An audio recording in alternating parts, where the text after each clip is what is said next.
আসসালামু আলাইকুম, আশা করি আপনারা সবাই অনেক ভালো আছেন। 10,190 টাকায় অ্যান্ড্রয়েড 12 ভার্সনের অপারেটিং সিস্টেম সহ 5000 মিলিঅ্যাম্পিয়ারের ব্যাটারি দিয়ে আইটেল নিয়ে আসলো তাদের এন্ট্রি লেভেল বাজেট রেঞ্জের নতুন একটি ফোন ভিশন 5 মোবাইলটি।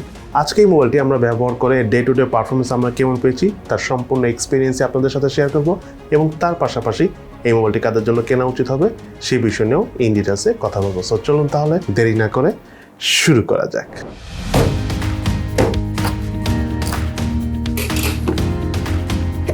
মোবাইলটির বক্স কন্টেন্টে রয়েছে ইউজার ম্যানুয়ালস, সিম tray ejector, hard CPU case, screen protector, 18 ওয়াটের charger, micro USB charging cable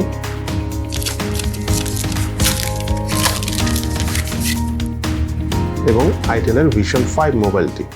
আইটেলের vision সিরিজের ফোনগুলো তারা তাদের যে গদবাঁধা ডিজাইন ছিল সেটা থেকে বের হয়ে নতুন একটা রিফ্রেশিং ডিজাইন নিয়ে এবারে এসেছে, যেটা আমার কাছে বেশ ভালো লেগেছে। পলিকার্বনেটের তৈরি এই মোবাইলটি রিয়ার প্যানেলে রয়েছিল ভার্টিক্যাল স্ট্রাইপ সব ম্যাট টেক্সচারের ফিনিশিং দেওয়া এবং রিয়ার প্যানেলে ফিঙ্গারপ্রিন্ট টাচ সেন্সরের পাশাপাশি ক্যামেরা হাউসে রয়েছে ট্রিপল ক্যামেরা সেটআপ। সেই সাথে 6.6 ইঞ্চের ডিসপ্লে সহ মোবাইলটির থিকনেস হলো 8.2 মিলিমিটার এবং ওয়েট হলো 180 গ্রামস। ওভারঅল স্ট্যান্ডার্ড সাইজ হওয়ার কারণে এই মোবাইলটি সিঙ্গেল হ্যান্ডে বেশ কমফোর্টেবল ভাবেই ইউজ করা যায় এবং হ্যান্ড হোল্ড ফিলিংসও যথেষ্ট ভালো পেয়েছি। আমার কাছে থাকা এই মোবাইলটির কালার ভেরিয়েন্টের নাম হলো মিন্ট গ্রিন।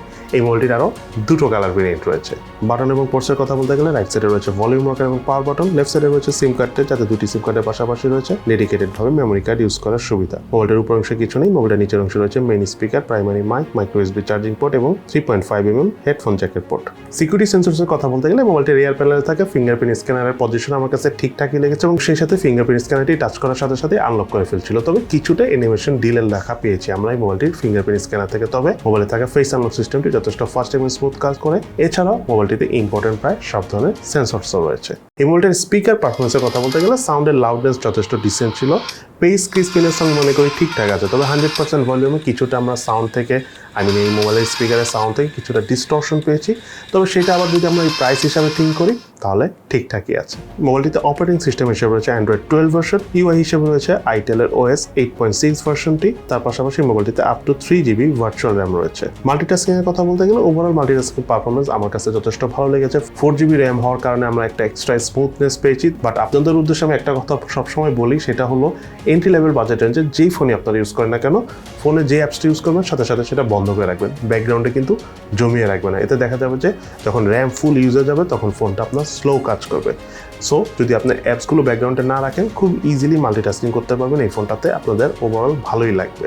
এই মোবাইলটির ডিসপ্লেটি হলো 6.6 ইঞ্চি সাইজের IPS LCD প্যানেলের, যার রেজুলেশন হলো 16x720 pixel. Display pixel density হলো 268 ppi। আউটডোরে সানলাইট কন্ডিশনে কমফোর্টেবল ভাবে আমরা ফোনটি ইউজ করতে পেরেছি, খুব একটা প্রবলেম আমরা ফেস করিনি। তবে অতিরিক্ত সানলাইট কন্ডিশনে অর্থাৎ ডাইরেক্ট সূর্যের নিচে কিছুটা প্রবলেম আমরা ফেস করেছি, তবে মোবাইলের ক্যামেরা দিয়ে ছবি তোলার সময় আউটডোর কন্ডিশনে লো ব্রাইটনেস জনিত কোনো প্রবলেম আমরা ফেস করিনি। মোবাইলটি ভেজেল এবং চিন এরিয়া আমার কাছে প্রাইস বিবেচনা একদম ঠিকঠাকই লেগেছে। সেই সাথে মোবাইলটার ডিসপ্লে ঠিক সেন্টারের উপরের দিকে রয়েছিল ওয়াটারড্রপ সেলফি ক্যামেরা। মোবাইলটিতে রয়েছিল ওয়াইড বাইন্ড L3 সাপোর্ট। এই মোবাইলটার রিয়ার প্যানেলে রয়েছিল ট্রিপল ক্যামেরা সেটআপ, যার মেইন ক্যামেরাটি হলো 8 মেগাপিক্সেলের, দেন আরেকটি ক্যামেরা হলো 2 মেগাপিক্সেলের ডেপথ সেন্সর ক্যামেরা এবং সর্বশেষ ক্যামেরাটি হলো AI লেন্স।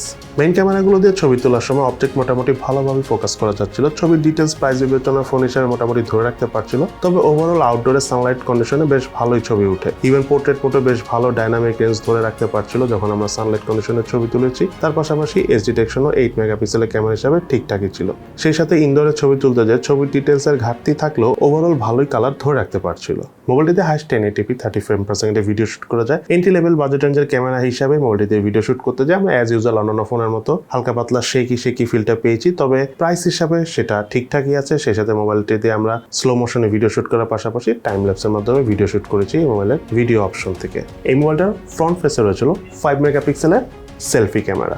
সেলফি ক্যামেরার পারফরমেন্স আমার কাছে মোটামুটি লেগেছে। নর্মালি কালার ডিটেলস খুব একটা ধরে রাখতে পারছিল না, তবে ডে লাইটে আউটডোরে সানলাইট কন্ডিশনে ওভারঅল ভালো আলো পেলে বেশ ভালোই ছবি তুলছিল এবং ওই অবস্থায় ডাইনামিক রেঞ্জটা বেশ ভালোভাবেই কাজ করছিল। ওভারঅল প্রাইস হিসাবে যদি আমি থিঙ্ক করি এই মোবাইলের সেলফি ক্যামেরা ঠিকঠাকই আছে। মোবাইলে ক্যামেরা টু API এর ফুল সাপোর্টটা নিচ্ছে। আপনারা চাইলে জি ক্যামেরার মতো অনেক ক্যামেরা আছে যেটা এই ফোনে ইউজ করতে পারবেন না। ভিশন 5 এই মোবাইলটিতে রয়েছিল 5000 মিলিঅ্যাম্পিয়ারের ব্যাটারি এবং সাথে রয়েছিল 18 ওয়াটের ফাস্ট চার্জার। এই মোবাইলটি আমাদের 18 ওয়াটের চার্জার দিয়ে সম্পূর্ণ চার্জ করতে 2 ঘন্টা 10 মিনিটের মতো সময় লেগেছে, তবে একবার চার্জ করার পর আমরা অ্যারাউন্ড 2 দিনের মতো চার্জ ব্যাকআপ পেয়েছি হালকা পাতলা বেসিক ইউজ করে। অপরদিকে আমরা টুকটাক গেমিং তার পাশাপাশি লং টাইম ভিডিও ওয়াচ করে স্ক্রিন অন টাইম অর্থাৎ এসওটি পেয়েছিল 6 ঘন্টার মতো।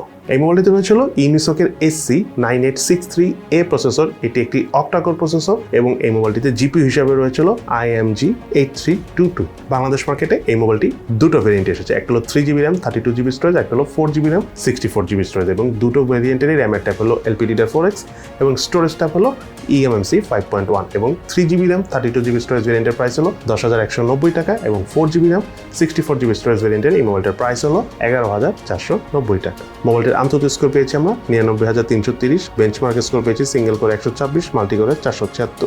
স্টোরেজ স্পিড চেক করতে গেলে রিড স্পিড পেয়েছি আমরা 147 MB/s, রাইট স্পিড পেয়েছি 107 MB/s।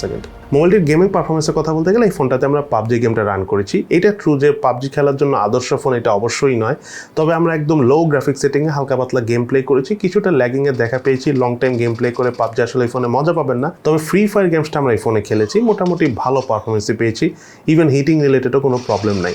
অ্যাশফোনাইন গেমসটা অবশ্য এই ফোনে অর্থাৎ এই প্রসেসরে সাপোর্ট করে না, কিন্তু আমরা টুকটাক আর অন্যান্য ছোটোখাটো গেমস খেলেছি, যেমন সাবওয়ে সার্ফার্স মোবাইলে খেলেছি, আমাদের কাছে যথেষ্টই ভালো লেগেছে। হিটিংয়ের কথা বলতে গেলে এই মোবাইলটাতে খুব একটা হিটিংয়ের দেখা আমরা পাইনি। মোবাইল ডাটা ইউজ করার সময় কিছুটা হিট হয়, তার পাশাপাশি যদি পাবজির মতো হেভি কোনো গেমস বা কোনো অ্যাপস আপনারা রান করেন লং টাইম প্লে করার সময় আর কি এই পিছনের এয়ার প্যানেলে ক্যামেরার পাশে কিছুটা হিট হয়, তবে সেটা হিটিং ইস্যুস পর্যায়ে পড়ে না। সো ওভারঅল কিছুক্ষণ সময় দিলে আবার আগের মতো ঠান্ডাও হয়ে যায়। এই মোবাইলটিতে রয়েছিল 4G সাপোর্ট, তার পাশাপাশি মোবাইলটিতে 1 TB পর্যন্ত SD কার্ড অর্থাৎ এক্সটার্নাল মেমোরি কার্ড সাপোর্ট করে। এবার চলুন আমরা জেনে নিই এই মোবাইলটার কী ল্যাকিংস অর্থাৎ দুর্বলতা রয়েছে এবং তার পাশাপাশি এই মোবাইলটার কী বেসাইড অর্থাৎ ভালো দিক রয়েছে। প্রথমে চলুন আমরা জেনে নিই এই মোবাইলটার কী ল্যাকিংস অর্থাৎ দুর্বলতা রয়েছে। এই মোবাইলটার নাম্বার 1 ল্যাকিংস হলো চার্জিং পোর্টটা micro USB type charging port না দিয়ে type C USB charging port দেওয়া উচিত ছিল, বিকজ এখনকার যুগ হিসাবে এটা আসলে এই ফোনটা ডিজার্ভই করে। দেন সেকেন্ড যে বিষয়টা আমার এই ফোনের ক্ষেত্রে ল্যাকিংস মনে হচ্ছে সেটা হলো এই ফোনটা সেলফি ক্যামেরা মেগাপিক্সেল ওভারঅল ঠিকঠাক আছে, বাট সেলফি ক্যামেরার পারফরমেন্সটা আমার কাছে একটু মোটামুটি মনে হয়েছে। প্রাইস হিসাবে যদি থিঙ্ক করি সেটা আবার ঠিকঠাকই আছে, বাট আরেকটু ভালো সেলফি ক্যামেরার পারফরমেন্স পেলে আমাদের আরেকটু ভালো লাগতো। দেন সর্বশেষ হলো এই ফোনটা প্রাইস বিবেচনায় যে প্রসেসরটা ইউজ করা হয়েছে ইউনিসকের, এটার পরিবর্তে যদি T সিরিজের প্রসেসর ইউজ করা হতো তাহলে আমরা পারফরমেন্সটা আরেকটু ভালো পেতাম, আরেকটু গেমস খেলে মজা পেতাম। বাট আমি যদি আবার প্রাইস হিসাবে থিঙ্ক করি 18 ওয়াটের চার্জার দেওয়া হয়েছে, তার পাশাপাশি 4GB RAM দেওয়া হয়েছে, সো ওই দিক বিবেচনায় আবার এটা ঠিকঠাকই আছে। এবার চলুন আমরা জেনে নিই এই মোবাইলটা কি বেস্ট সাইড অর্থাৎ ভালো দিক রয়েছে। তার মধ্যে নাম্বার 1 হলো এই ফোনটার প্রাইস অনুযায়ী 6.6 ইঞ্চি সাইজের ডিসপ্লে, সো ভিডিও দেখে আমাদের কাছে খুবই ভালো লেগেছে। চার্জ ব্যাকআপও অনেক ভালো পেয়েছি, সো লং টাইম দেখা গেল যে যারা আপনারা অনলাইনে ক্লাস করেন বা অনলাইনে মিটিং করেন বা অনেক লং টাইম ফোনে কথা বলেন তাদের জন্য এই ফোনটার ডিসপ্লে পারফরমেন্স বলেন ওভারঅল চার্জ ব্যাকআপ ভালো লাগবে। তার পাশাপাশি ফোনটা দিয়ে গেমস খেলে অর্থাৎ পাবজি টাইপ গেমস খেলে আমরা খুব একটা মজা না পেলেও ফ্রি ফায়ার টাইপ গেমস আমরা মোটামুটি হালকা গ্রাফিক সেটিংয়ে খেলেছি, ভালোই লেগেছে। হিটিংয়েরও আমরা দেখা পাইনি। আর ক্যামেরা পারফরমেন্সের কথা বলতে গেলে আউটডোরে সানলাইট কন্ডিশনে ছবি তুলে ওভারঅল ভালো লেগেছে। সেলফি ক্যামেরাটা ওভারঅল মোটামুটি ছিল, তবে আমি মনে করি যে এই প্রাইস রেঞ্জ হিসাবে সেটা অবশ্য ঠিকই আছে, মেনে নেওয়ার মতো আর কি। দেন আরেকটা বিষয় আপনাদেরকে বলবো, এই ফোনটার নেটওয়ার্ক পারফরমেন্স কিন্তু অনেক ভালো। এই ফোনটাতে একটা স্পেশাল চিপ ইউজ করা হয়েছে, যার কারণে দেখা গেল যে অনেক এরিয়া থাকে যেখানে আপনি হয়তো নেটওয়ার্কটা ঠিক মতো পাবেন না, কিন্তু এই ফোনে কিন্তু সেভাবেই নেটওয়ার্ক পাবেন। আমি অবশ্য টুকটাক ট্রাই করে দেখেছি, মোটামুটি আমার কাছে মনে হচ্ছে যে না এই ফোনটার নেটওয়ার্কে যে আইসিটা রয়েছে এটা একটু ভালো নর্মালি এই প্রাইস রেঞ্জের অন্যান্য ফোনের সাথে যদি কম্পেয়ার করি সেই ক্ষেত্রে।